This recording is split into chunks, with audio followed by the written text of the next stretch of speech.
在宜兰的乌石港边，现在也出现了长浪。现场的最新状况，马上连线给记者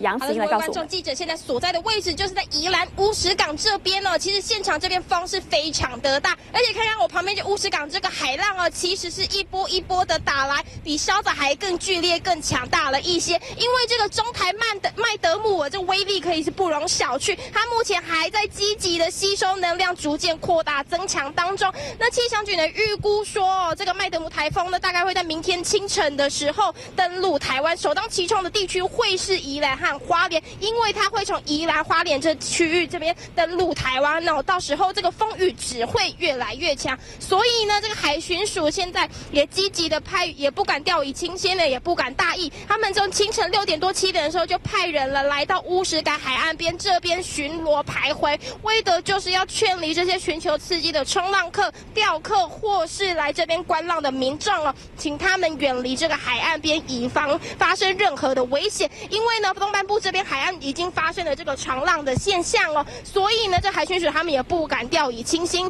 也因此哦，现在东半部这边发生这个长浪现象，可以看到是越来越剧烈，因为啊，这个台风。晚上的时候，今天晚上到明天清晨会是最剧烈的时候，也提醒观众朋友呢，没事的时候千万不要再靠近海边了，以防发生任何危险。也提醒观众朋友做好防台措施。主播。好，可以看到呢，海巡呢，他今天早上呢，其实呢都一路的在巡逻，希望民众呢能够远离海边，所以提醒大家哦，这2天呢千万要小心。